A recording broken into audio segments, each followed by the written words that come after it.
예, 금방 끝날 줄 알았던 이 코로나 사태가 이제야 끝이 보이는 것 같습니다. 정말 길고 길었던 코로나 사태였습니다. 아직 그 확진자가 수만 명씩 계속 발생하고 있지만 이제 그 사태의 확산 추세가 끊겼고, 그리고 무엇보다 이제 사회적 거리두기가 의미가 없어졌다, 그렇게 전문가들이 판단하고 있다고 합니다. 우리가 이 코로나 사태를 겪으면서 많은 변화를 겪었습니다. 우리 직장이나 사업이나 이런 경제 활동뿐만 아니라 우리 교회, 우리 예배의 그 교회 형태, 이것도 굉장히 많은 그런 변화를 겪었습니다. 우리나라뿐만 아니라 전 세계 교회들이 이런 코로나 사태 속에서 많은 변화를 겪고 또 많은 그런 이슈가 나타났습니다. 예배를 모여서 드릴 수 없는 이런 상황은 우리 세대는 처음 겪는 일이었습니다. 그리고 전면적인 예배의 이 온라인으로 예배를 전한다는 것은 교회가 이전 세대까지는 겪어보지 못한 새로운 기술적인 그런 형태라고 할 수가 있겠죠. 디지털 파라처치라는 새로운 형태가 나타난 것입니다. 하지만 이제는 이 코로나 사태가 어느 정도 진정이 되면서 우리가 현장 예배를 회복해야 할 때입니다. 우리가 그동안 온라인 예배를 드린답시고 온라인 예배를 드린다고 예배에 대해서 많이 나태해져 있지 않습니까? 온라인 예배를 드린다고 하면서 우리가 예배를 게을리하고 하나님을 소홀히 여기지 않았습니까? 오늘부터 우리가 대면 예배를 복귀하게 됨에 따라서 이 예배에 대해서 그리고 참된 예배는 무엇인지, 우리가 어떻게 하면 참된 예배자로 설 수 있는지 여러 성경 말씀을 읽고 함께 생각해보는 시간을 갖도록 하겠습니다. 예배는 무엇입니까? 예배가 뭡니까? 예배를 우리가 왜 드릴까요? 주일이 되면 당연히 주일이기 때문에 우리가 당연히 해야 하는 어떤 퍼포먼스입니까?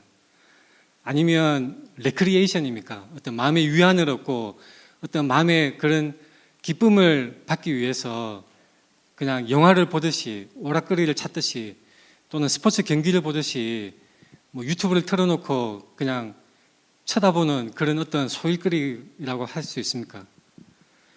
예배를 그렇게 취급을 하고 있습니까? 흥겨운 찬양 멜로디를 들으면서 즐거운 기분을 느끼고 흥을 돋구고 어떤 흥미로운 그런 소재거리로 찾는 그런 예배 형태를 우리가 취급을 하고 있습니까? 예배를 우리의 마음의 어떤 위안을 얻기 위한 그런 수단으로 취급하고 있습니까? 영화관에 영화 보러 가는 것처럼 오늘은 이 교회에 들어볼까, 내일은 저 교회에 들어볼까, 이런 식으로 쇼핑을 하고 있습니까? 평소엔 까맣게 하나님을 잊고 있다가 주일에 교회에 와서 혹시라도 내가 하는 사업이나 공부가 좀 더 잘 되기 위해서 어떤 초자연적인 어떤 능력을 힘입을 수 있지 않을까, 그런 욕심을 가지고 하나님께 나오고 있는 그런 수단이 되고 있습니까? 평소에 아무런 하나님께 관심이 없다가, 말씀에 대해서 전혀 사모함이 없다가 주일이라고 해서 기계적으로 유튜브를 틀거나 교회에 나오는 그런 행태를 우리가 가지고 있습니까? 우리의 죄책감과 양심을 해결하기 위한 수단입니까? 예배는 그런 것이 아닙니다. 인간에게 있어서 예배는 바로 우리 인간의 본분입니다. 우리 인간 인생의 목적이 무엇입니까? 하나님의 말씀 성경에서는 우리 인간의 창조와 우리 인간 존재의 목적을 명확하게 말씀하고 있습니다. 이사야서 43장 7절에 내 이름으로 불려지는 모든 자, 곧 내가 내 영광을 위하여 창조한 자를 오게 하라. 그를 내가 지었고 그를 내가 만들었느니라. 이 백성은 내가 나를 위하여 지었나니 나를 찬송하게 하려 함이라. 고린도전서 10장 31절에서는 이렇게 말씀합니다. 그런즉 너희가 먹든지 마시든지 무엇을 하든지 다 하나님의 영광을 위하여 하라. 우리뿐만 아니라 우주 모든 만물, 원자 하나하나까지도 모든 존재 피조물 모든 것은 다 창조주 하나님께서 그분의 영광을 나타내시기 위해서 창조하신 것입니다. 그 중에서 특별히 우리 인간은 다른 동물과는 달리 하나님의 형상을 담도록 창조되었습니다. 사람인 우리 인간의 창조와 그 존재 목적은 하나님을 영화롭게 하는 것이고 하나님과 교제하고 사랑을 나누고 영원토록 그분을 기뻐하는 것입니다. 우리가 예배를 드리는 것은 무엇으로 드리는 것입니까? 그리고 누구에게 드리는 것입니까? 무엇보다 예배의 대상은 누가 되어야 합니까? 예배의 대상은 바로 하나님입니다. 하나님입니다. 다른 존재가 되면 안 되는 것입니다. 예배는 하나님을 예배하고 하나님께 드리는 것입니다.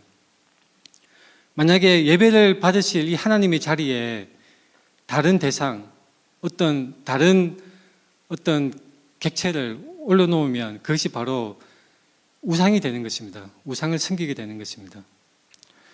자, 우리가 죄에 대해서 생각할 때 인류 최초로 범죄했던 아담과 하와, 이 아담과 하와의 범죄에 대해서 생각해 보겠습니다. 이 아담과 하와의 범죄는 우리가 잘 생각해 보면 그것도 자기 자신을 바로 하나님 자리에 올려놓은 것입니다. 창세기 1장 말씀해 보면 하나님이 이르시되 우리의 형상을 따라 우리의 모양대로 우리가 사람을 만들고 그들로 바다의 물고기와 하늘의 새와 가축과 온 땅과 땅에 기는 모든 것을 다스리게 하자 하시고 하나님이 자기 형상 곧 하나님의 형상대로 사람을 창조하시되 남자와 여자를 창조하시고 하나님이 그들에게 복을 주시며 하나님이 그들에게 이르시되 생육하고 번성하여 땅에 충만하라 땅을 정복하라 바다의 물고기와 하늘의 새와 땅에 움직이는 모든 생물을 다스리라 하시니라. 아담과 하와를 하나님께서 만드시고 그래서 그냥 만드신 것이 아니라 하나님의 형상을 닮아서 만드셨습니다. 그래서 하나님의 대리자로서 하나님의 대리자로서 땅을 정복하고 모든 생물들을 다스리게 하신 것입니다. 창세기 2장에서 이렇게 말씀합니다. 여호와 하나님이 동방의 에덴의 동산을 창설하시고 그 지으신 사람을 거기 두시니라. 사람에게 그 행할 본분, 그 일을 하나님께서 맡기신 것입니다. 여호와 하나님이 그 사람을 이끌어 에덴 동산에 두어 그것을 경작하며 지키게 하시고 여호와 하나님이 그 사람에게 명하여 이르시되 동산 각종 나무의 열매는 네가 임의로 먹되 선악을 알게 하는 나무의 열매는 먹지 말라. 네가 먹는 날에는 반드시 죽으리라 하시니라. 자, 우리가 이 말씀은 아주 잘 알고 있는 말씀입니다. 이 하나님께서 지킬 말씀을 주실 때에 이 내용을 가만히 보면 각종 나무, 모든 나무의 열매는 임의로 먹을 수 있습니다. 자유롭게 먹을 수 있습니다. 원하는 대로 마음껏 먹을 수 있습니다. 하지만 선악을 알게 하는 나무의 열매는 먹지 말라고 금지하신 것입니다. 그리고 네가 먹는 날에는 반드시 죽으리라고 그렇게 말씀하셨습니다. 하지만 이 뒷부분에 보면 하와가 뱀의 유혹을 받았을 때에 하와는 하나님의 말씀을 변형을 시켰습니다. 임의로 자유롭게 마음껏 먹을 수 있다는 이 말씀을 그냥 먹을 수 있다로 그 하나님이 인간에게 주신 특권을 축소했고 반드시 죽으리라는 그 말씀을 너희가 죽을까 하노라 하는 그런 변형시킨 말씀으로 대답을 하는 것을 볼 수가 있습니다. 하나님의 심판을 축소한 것입니다. 그리고 선악을 알게 하는 나무의 열매는 먹지 말라는 이 말씀을 너희는 먹지도 말고 만지지도 말라 하고 말씀에다가 자기 임의로 추가를 했습니다.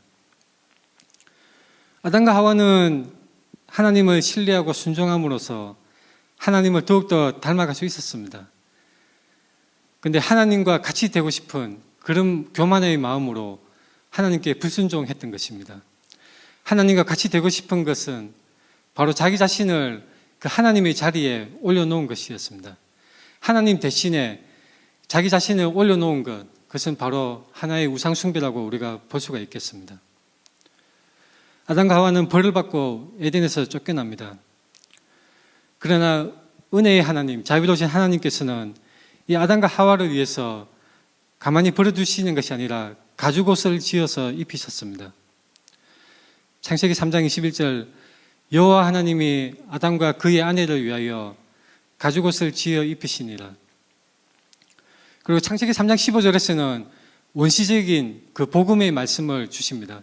내가 너로 여자와 원수가 되게 하고 내 후손도 여자의 후손과 원수가 되게 하리니 여자의 후손은 내 머리를 상하게 할 것이요 너는 그의 발꿈치를 상하게 할 것이니라 하시고, 자, 아담과 하와가 정말 안타깝게 범죄함으로 인해서 타락하고 벌을 받게 되었지만 하나님은 즉시 멸하지 않으시고 복음을 남겨주셨습니다.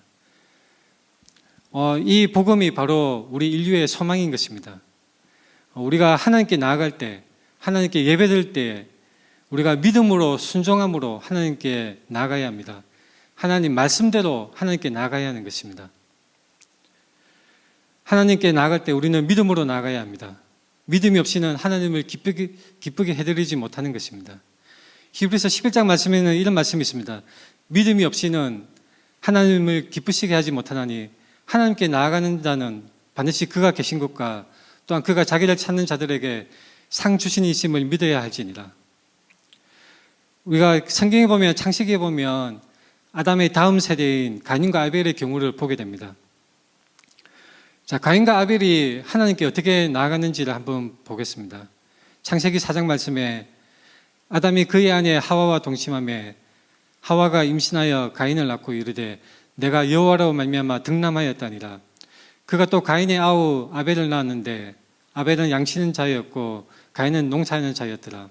세월이 지난 후에 가인은 땅의 소산으로 제물을 삼아 여호와께 드렸고 아벨은 자기도 양의 첫 새끼와 그 기름으로 드렸더니 여호와께서 아벨과 그의 제물은 받으셨으나, 자, 여호와께서 아벨과 그의 제물이라고 말씀합니다. 아벨과 그의 제물. 하나님은 제물만 받으시는 것이 아니라 예배드리는 사람을 받으시는 하나님인 것입니다. 그런데 반면에 가인은 어떻습니까? 가인은 창세기 4장 5절에 가인과 그의 제물은 받지 아니하신지라. 가인이 몹시 분하여 안색이 변하니 여호와께서 가인에게 이르시되 내가 분하여함은 어찌 됨이며 안색이 변함은 어찌 됨이냐. 내가 선을 행하면 어찌 낯을 들지 못하겠느냐. 선을 행하지 아니하면 죄가 문에 엎드려 있느니라. 제가 너를 원하나 너는 죄를 다스릴지니라. 가인이 그의 아우 아벨에게 말하고 그들이 들에 있을 때에 가인이 그의 아우 아벨을 쳐 죽이니라. 인류 최초의 살인 사건이었습니다. 가인과 아벨이 제사를 드렸는데 하나님께서는 아벨의 제물만 받으시고 가인의 제물은 받지 않으셨습니다. 자, 그 나누어지는 그 이유가 무엇입니까? 히브리서에서 그 이유를 분명히 말씀하고 있습니다. 히브리서 11장 4절 말씀에 믿음으로 아벨은 가인보다 더 나은 제사를 하나님께 드림으로 의로운 자라 하시는 증거를 얻었으니 하나님이 그 예물에 대하여 증언하십니다. 그가 죽었으나 그 믿음으로서 지금도 말하느니라. 믿음이 없는 제사, 믿음이 없는 예배는 하나님이 받지 않으십니다. 믿지 않고 불신앙으로 하나님께 나아갈 수 없는 것입니다. 불신앙으로 하는 예배는 하나님과 관계가 없는 예배입니다. 하나님을 믿지 않으면 하나님이 아닌 다른 대상을 섬기게 됩니다. 하나님 대신에 다른 것을 섬기는 것, 하나님 자리에 다른 것을 올려놓는 것, 그것이 바로 우상이고 우상 숭배입니다. 우상을 섬기면 어떻게 됩니까? 우상과 같이 됩니다. 신학자 그레고리 빌이 한 책에서 굉장히 논리적으로 이것을 설명한 적이 있습니다. 우상을 섬기게 되면 그 섬기는 자가 바로 우상처럼 변해간다는 것입니다. 우상을 섬기는 죄악, 하나님을 가까이 하지 않는 죄악, 하나님을 신뢰하지 않고 의지하지 않고 하나님을 믿지 않는 불신앙의 죄에 대해서 심판의 말씀을 하나님께서 하시고 있는 것을 볼 수가 있습니다. 이사야서의 6장의 말씀을 보겠습니다. 우시야 왕이 죽던 해에 내가 본즉 주께서 높이 들린 보좌에 앉으셨는데 그의 옷자락은 성전에 가득하였고 스랍들이 모시고 섰는데 각기 6날개가 있어 그 둘로는 자기 얼굴을 가리었고 그 둘로는 자기의 발을 가리었고 그 둘로는 날며 서로 불러 이르되 거룩하다 거룩하다 만군의 여호와여 그의 영광이 온 땅에 충만하도다 하니라. 이같이 화답하는 자의 소리로 말미암아 문지방의 터가 요동하며 성전의 연기가 충만한지라. 그때 내가 말하되 화로다 나여 망하게 되었도다. 나는 입술이 부정한 사람이요 나는 입술이 부정한 백성 중에 거주하면서 만군의 여호와이신 왕을 배웠음이로다 하였더라. 그때 그 서랍 중에 하나가 부젓가락으로 제단에서 집은 바 핀숯을 손에 가지고 내게로 날아와서 그것을 내 입술에 대며 이르되 보라 이것이 내 입에 닿았으니 내 악이 제하여졌고 내 죄가 사하여졌느니라 하더라. 내가 또 주의 목소리를 들으니 주께서 이르시되 내가 누구를 보내며 누가 우리를 위하여 갈고 하시니 그때 내가 이르되 내가 여기 있나이다 나를 보내소서 하였더니 여호와께서 이르시되 가서 이 백성에게 이르기를 너희가 듣기는 들어도 깨닫지 못할 것이요 보기는 보아도 알지 못하리라 하여 이 백성의 마음을 둔하게 하며 그들의 귀가 막히고 그들의 눈이 감기게 하라. 염려하건대 그들이 눈으로 보고 귀로 듣고 마음으로 깨닫고 다시 돌아와 고침을 받을까 하노라 하시기로. 자, 이 말씀은 귀가 있으나 듣지 못하고 눈이 있으나 보지 못하는 바로 우상에 대해서 말씀하시는 것이고 그 우상을 섬기는 자들에 대한 심판의 말씀을 하시는 것입니다. 우상은 귀가 모습의 귀를 가지고 있고 눈을 가지고 있지만 듣지 못하고 보지 못하는 것입니다. 그런데 그 우상을 섬기는 우상의 숭배의 죄를 범하는 사람들도 바로 듣지 못하고 보지 못하게 되는 심판을 받게 되는 것을 말씀하고 있는 것입니다. 이방의 부정한 우상으로 오염되고 우상 숭배의 죄에 빠져서 하나님 앞에 범죄해서 우상과 같이 보지도 못하고 듣지도 못하는 이런 우상과 같이 된 이스라엘에서 하나님이 선지자 이사야를 빼내셨습니다. 이사야는 참 하나님의 진정한 하늘 성전, 그 성전 안으로 이끌려 받았고 그 하늘 성전 가운데서 씻김을 받았던 것입니다. 그래서 천상회의에 참여하게 되었습니다. 이스라엘 심판을 집행하는 하나님의 대리자가 이사야가 되었습니다.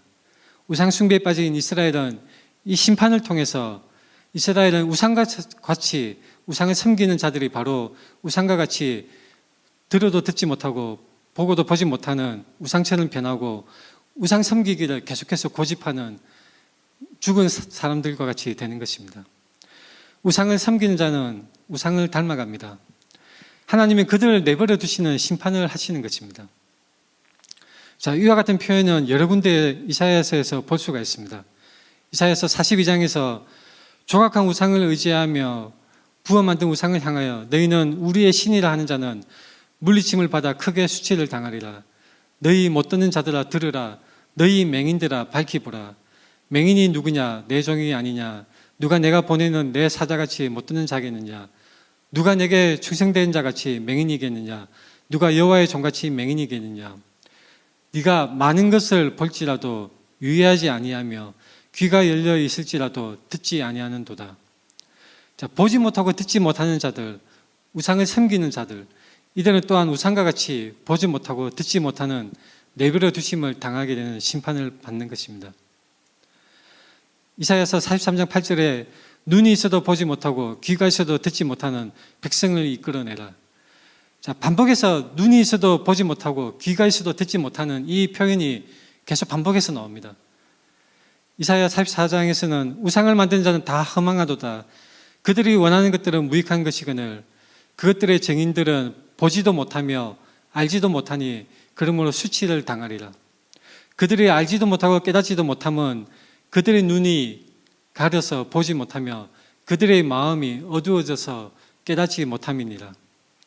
자, 이 계속 반복되는 표현들은 이사야서 말씀뿐만 아니라 시편에서도 말씀되고 있습니다. 115편에 그들의 우상들은 은과 금이요 사람이 손으로 만든 것이라. 입이 있어도 말하지 못하며 눈이 있어도 보지 못하며 귀가 있어도 듣지 못하며 코가 있어도 냄새 맡지 못하며 우상들을 만드는 자들과 그것을 의지하는 자들이 다 그와 같으리로다. 바로 이사야 말씀과 같이 정확하게 시편에서도 반복해서 말씀을 하고 있습니다. 구약에서는 이스라엘 백성들이 우상의 숭배에 그런 죄악에 빠져 있었습니다. 우상 숭배라는 것은 하나님이 아닌 다른 대상을 하나님보다 더 사랑하는 것입니다. 하나님으로부터 마음이 떠나는 것이 바로 우상 숭배입니다. 그러면 신약 시대에서는 신약 성경에 보면 이스라엘 사람들이 우상 숭배를 하지 않았을까요? 그렇지 않습니다. 자, 마태복음 말씀에 보면 제자들이 예수께 나와 이르되 어찌하여 그들에게 비유로 말씀하시나이까? 자, 예수님께서 대답하십니다. 대답하여 이르시되 천국의 비밀을 아는 것이 너희에게는 허락되었으나 그들에게는 아니 되었나니 무릇 있는 자는 받아 넉넉하게 되되 없는 자는 그 있는 것도 빼앗기리라. 자, 마태복음 13장 13절 말씀에서 그러므로 내가 그들에게 비유로 말하는 것은 그들이 보아도 보지 못하며 들어도 듣지 못하며 깨닫지 못함이니라. 이사야의 예언이 그들에게 이루어졌으니 일렀으되 너희가 듣기는 들어도 깨닫지 못할 것이요 보기는 보아도 알지 못하리라. 이 백성들의 마음이 완악하여져서 그 귀는 듣기에 둔하고 눈은 감았으니 이는 눈으로 보고 귀로 듣고 마음으로 깨달아 돌이켜 내게 고침을 받을까 두려워함이라 하였느니라. 자, 마음이 완악하여진다는 이 표현은 구약에서 바로 우상 숭배하는 자들을 정죄할 때 나타나는 표현입니다. 그리고 들어도 듣지 못하고 보고도 보지 못하는 자들, 바로 우상 숭배하는 자들입니다. 예수님은 이스라엘에 대한 영적인 심판을 선언하신 것입니다. 믿지 않는 불신앙에 대해서, 우상 숭배의 죄에 대해서 하나님의 심판을 선언하신 것입니다. 본질적으로 참 하나님, 경배받으실 그 하나님의 자리에 대신해서 다른 존재, 다른 대상을 놓아두는 것이 바로 우상이고, 하나님을 대신해서 그 예배를 받는 것은 무엇이든지 우상이 되는 것입니다. 신약시대에 믿지 않는 이스라엘 사람들의 우상은 무엇이었을까요? 이스라엘 그 당시 사람들의 우상은 무엇이었습니까? 바로 성경을 보면 사람이 만든 유대교의 전통, 그 종교적인 전통이 바로 그 당시 사람들의 우상이었습니다. 그 당시의 사람들은 종교적인 그런 전통이 많이 있었습니다. 성경 말씀에 그런 의도와 의미와 관계없이 율법에 관한 세부적인 규정들을 계속해서 만들어내고 그것에 마음을 두어서 하나님보다 더 중요시했던 것입니다. 사실 이것은 이사야서 말씀에서 이미 말씀합니다. 이사야서 29장 13절에서 주께서 이르시되 이 백성이 입으로는 나를 가까이 하며 입술로는 나를 공경하나 그들의 마음은 내게서 멀리 떠났느니 그들이 나를 경외함은 사람의 계명으로 가르침을 받았을 뿐이라. 자, 구약 이사야의 이 말씀은 예수님이 또한 그대로 다시 인용해서 말씀하신 바가 있습니다. 불신앙의 이스라엘 사람들은 그들의 마음이 하나님에게서 멀리 떠났습니다. 사람의 계명으로 하나님의 자리를 대신하고 하나님으로부터 마음이 떠났던 것입니다. 마가복음 7장 말씀에 보면 이에 바리새인들과 서기관들이 예수께 묻되 어찌하여 당신의 제자들은 장로들의 전통을 준행하지 아니하고 부정한 손으로 떡을 먹나이까? 이르시되 이사야가 너희 외식하는 자에 대하여 잘 예언하였도다. 기록하였으되 이 백성이 입술로는 나를 공경하되 마음은 내게서 멀도다. 사람의 계명으로 교훈을 삼아 가르치니 나를 헛되이 경배하는도다 하였느니라. 너희가 하나님의 계명은 버리고 사람의 전통을 지키느니라. 또 이르시되 너희가 너희 전통을 지키려고 하나님의 계명을 잘 저버리는도다. 너희가 전한 전통으로 하나님의 말씀을 피하며 또 이 같은 일을 많이 행하느니라 하시고, 사람의 전통, 사람의 계명으로 하나님의 그런 참된 그런 복음을 가렸던 것입니다. 그래서 그 당시 이스라엘 사람들은 사람의 전통에 의해서 하나님을 대신하였고 바로 하나님의 아들 예수 그리스도를 알아보지 못하였습니다. 자, 이것은 또한 우리에게도 조심해야 되는 부분입니다. 우리가 하나님을 우리가 다른 대상으로 가리지 않도록 조심해야 합니다. 하나님으로부터 마음이 떠나 있으면 모든 것이 헛되고 헛된 우상에 불과한 것이 되고 맙니다. 우리에게 종교적 전통을 하나님보다 우선시한다면 그것이 바로 또한 우리에게 전통이 바로 우리에게 우상이 될 수 있습니다. 또한 현대를 사는 우리에게 무엇이 전통이 될 수 있습니까? 많은 것들이 우리에게 우상이 될 수 있습니다. 어떤 사람에게는 건강이 우상이 될 수가 있습니다.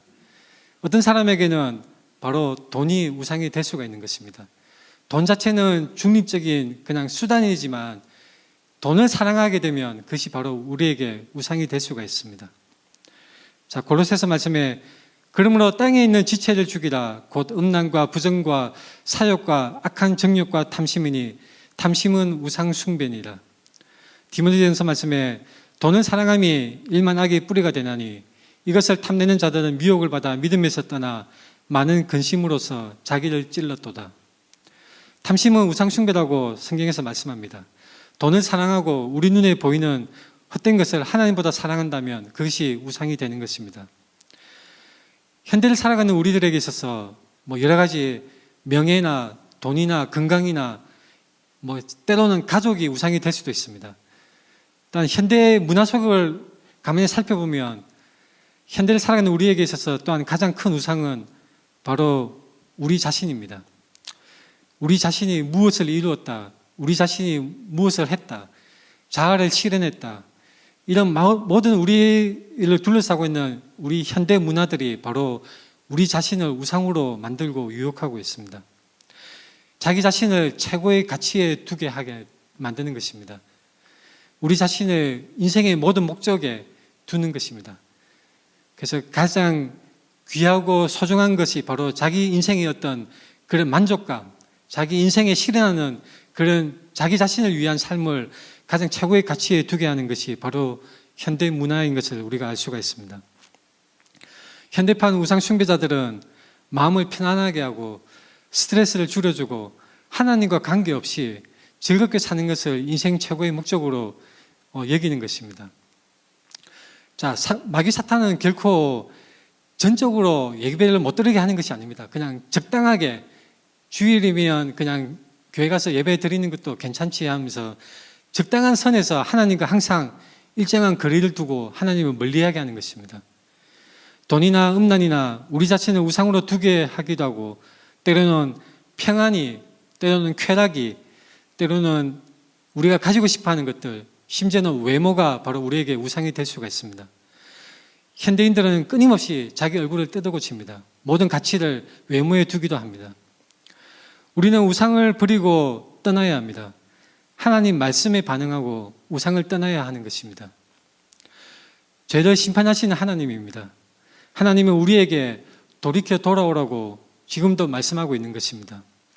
아담이 범죄했을 때 그 준엄한 벌이 선고되고 아담과 하와가 에덴에서 쫓겨날 때에도 하나님은 또한 돌아오라고 말씀을 하시는 것입니다.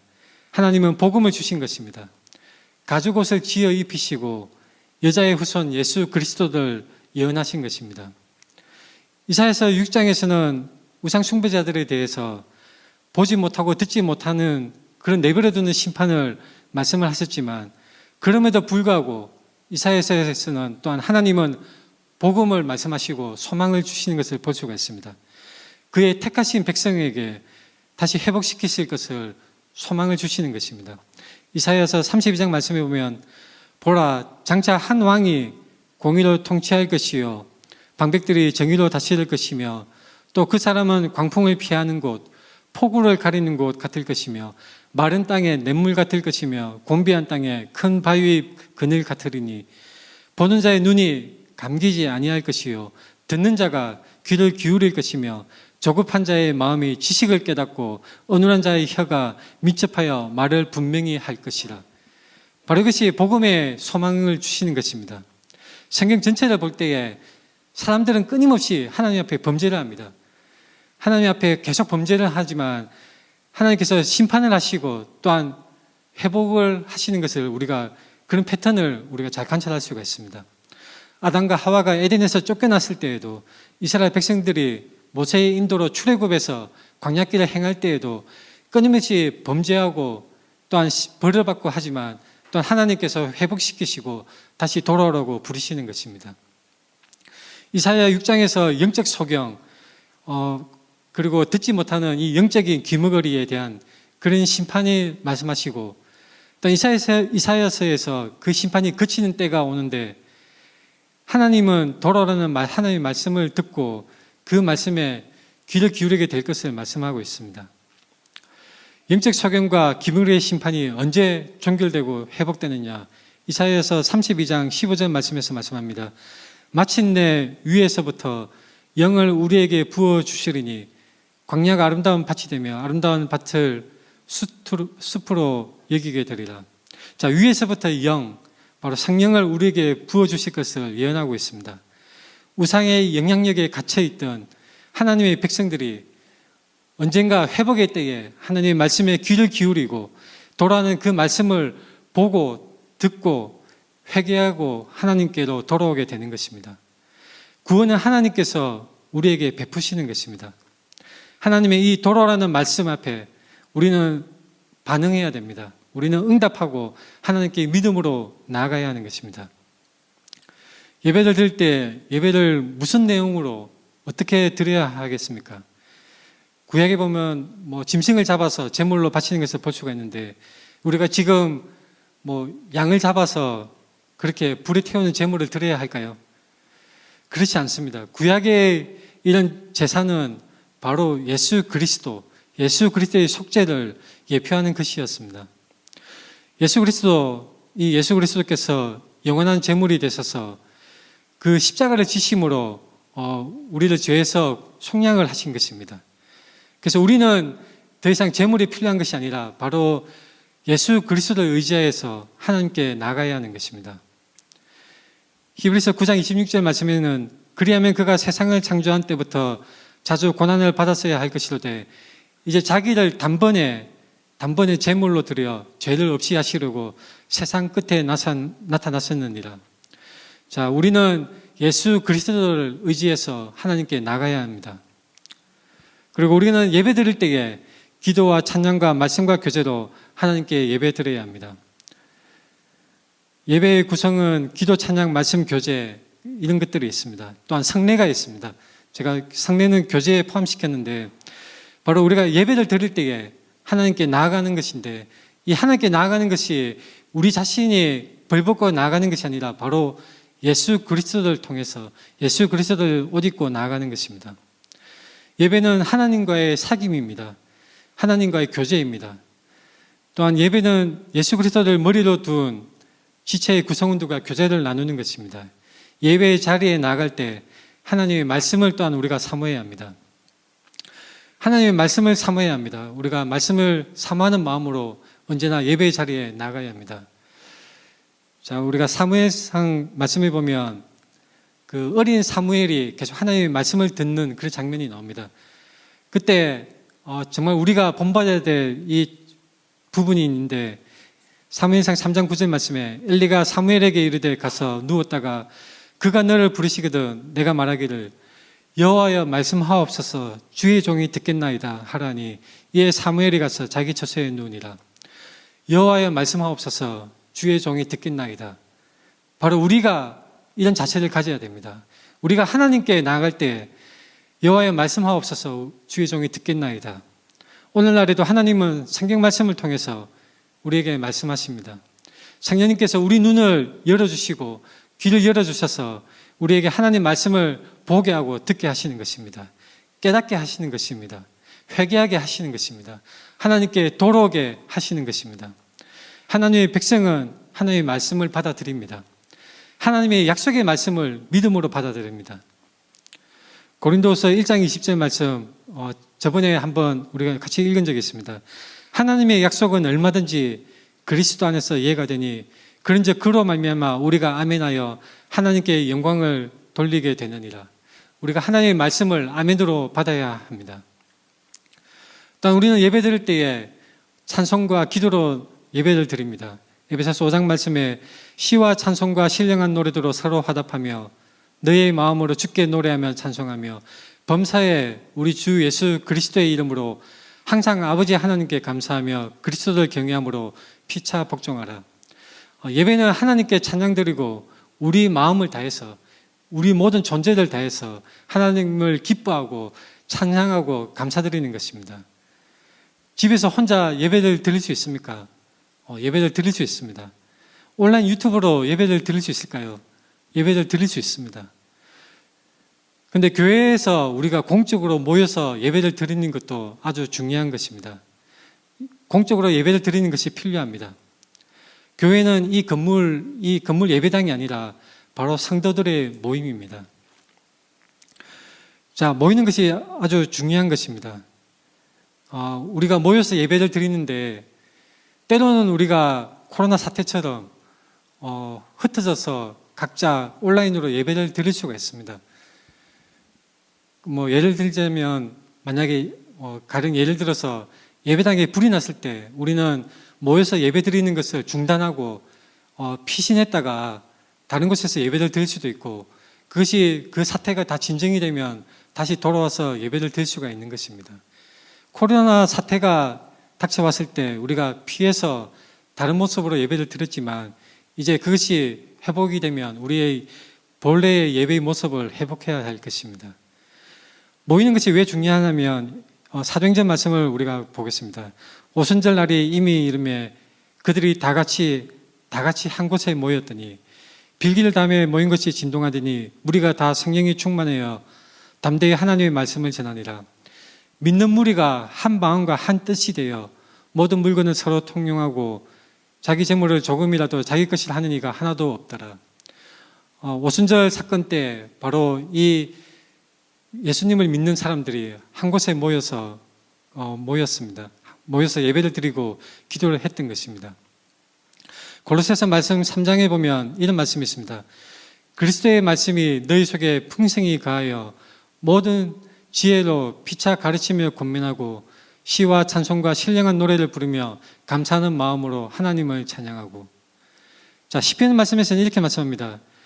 여호와께 그의 이름에 합당한 영광을 돌리며 거룩한 옷을 입고 여호와께 예배할지어다. 아름답고 거룩한 것으로 여호와께 예배할지어다. 온 땅이여 그 앞에서 뜰지어다.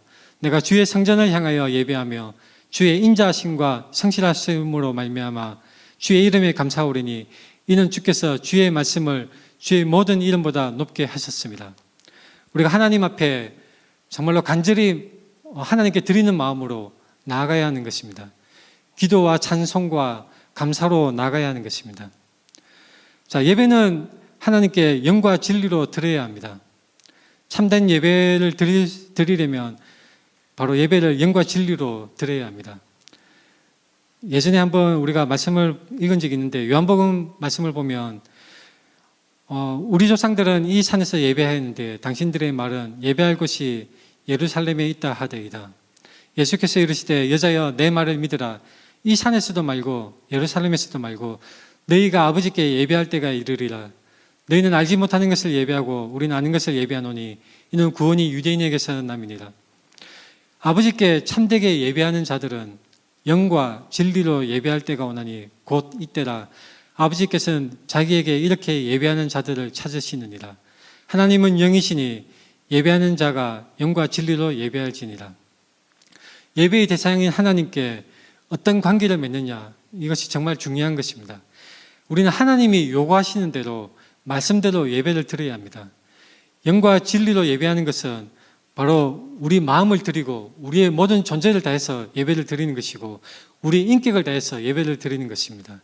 진리로 예배하는 것은 하나님의 말씀대로 하나님이 요구하시는 대로 하나님께 예배 드리는 것입니다. 로마서 12장 1절 말씀을 보면 오늘의 본문 말씀입니다. 그러므로 형제들아 내가 하나님의 모든 자비하심으로 너희를 권하노니 너희 몸을 하나님이 기뻐하시는 거룩한 산 제물로 드리라. 이는 너희가 드릴 영적 예배니라. 자, 앞에 그러므로 이 말은 그 앞의 내용을 요약해서 결론적으로 나타내는 단어입니다. 앞의 내용은 바로 앞장을 얘기할 수도 있겠지만 전체적으로 로마서 1장에서 11절까지 말씀을 다 지칭한다고 볼 수가 있습니다. 하나님의 은혜, 자비로우신 하나님을 설명하는 내용들입니다.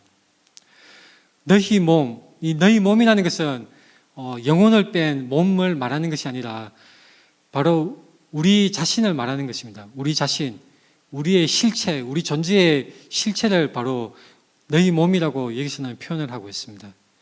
우리 자신을 하나님이 기뻐하시는 거룩한 산 제물로 드려야 하는 것입니다. 이것이 바로 우리의 드릴 영적 예배입니다. 영적 예배라는 말은 또한 합당한 예배라는 뜻이 있습니다. 하나님이 요구하신다는 뜻입니다. 자, 우리가 다른 종교와는 달리 하나님께 예배 드리는 것이 하나님이 요구하시는 대로 드려야 합니다. 자, 레위기 이런 말씀을 보면 제사를 드리는 것도 하나님께서 일일이 세밀하게 다 지시를 하셨습니다. 하나님께 예배를 드리는 자는 바로 하나님께서 요구하시는 대로 하나님의 말씀대로 순종함으로 하나님께 예배를 드려야 하는 것입니다. 자, 로마서 13장 14절 말씀에 오직 주 예수 그리스도로 옷 입고 정욕을 위하여 육신의 일을 도모하지 말라. 갈라디아서 말씀에는 누구든지 그리스도와 합하기 위하여 침례를 받은 자는 그리스도로 옷 입었느니라. 우리가 앞에서 살펴봤듯이 아담과 하와가 범죄했을 때 하나님께서 가죽옷을 지어 입히셨습니다. 창세기 이 아담과 하와에게 지어 입히신 가죽옷은 바로 예수 그리스도를 예표하는 것입니다. 우리는 벌거벗은 부끄러운 모습으로 하나님께 나아갈 수가 없습니다. 우리의 그런 죄악된 모습으로 하나님께 나아갈 수가 없습니다. 우리의 허다한 죄를 덮어 깨끗게 하시는 예수 그리스도, 그 예수 그리스도를 의지해서 하나님께 나아가야 하는 것입니다. 우리의 삶이 바로 예배가 되어야 합니다. 우리의 존재, 우리의 생명 전체를 다해서 하나님께 나아가야 합니다. 이것이 하나님의 백성으로서 하나님께 드리는 성도의 마땅한 모습인 것입니다. 로마서 6장 13절 말씀해 보면 또한 너희 지체를 불의의 무기로 죄에게 내주지 말고 오직 너희 자신을 죽은 자 가운데서 다시 살아난 자 같이 하나님께 드리며 너희 지체를 의의 무기로 하나님께 드리라. 우리는 그리스도와 함께 십자가에 못 박혔고 그리스도를 다시 살리신 하나님이 우리를 다시 살리실 것입니다. 죄에 대해서 죽은 성도가 되어야 하는 것입니다. 죄에 대해서 죽은 사람들입니다. 죄에 휘둘리지 않고 하나님의 새롭게 하심으로 하나님의 자녀로서 우리 자신을 하나님께 드려야 합니다. 우리는 우리 자신을 하나님께 드리는 예배자의 삶을 살아가야 합니다. 하나님을 갈망하십시오. 하나님을 간절히 사모하십시오. 하나님 말씀에 정말 그 사슴이 시냇물을 찾아 갈급한 같이 하나님 말씀에 우리가 헐떡이면서 하나님의 아름다움, 하나님의 광대하심, 하나님의 위대하심을 바라보며 하나님을 사모해야 합니다. 그분의 영광을 바라보아야 합니다. 하나님의 말씀을 통해서 하나님을 만나야 하는 것입니다. 우리는 하나님께 나아가야 합니다. 하나님 앞에 나아가 엎드려 경배해야 합니다. 우리를 새롭게 하시는 주님께 나오십시오. 우리를 새롭게 하시는 주님께 나오십시오. 우리를 부르시는, 우리를 돌이키게 하시는 하나님께 우리가 지금 나가야 하는 것입니다. 우리 모두가 참된 예배자의 삶을 살아가는 복되고 복된 하나님의 백성으로 우리가 모두 살아가기를 간절히 소망하며 기도합니다. 기도함으로 오늘 말씀을 마치겠습니다.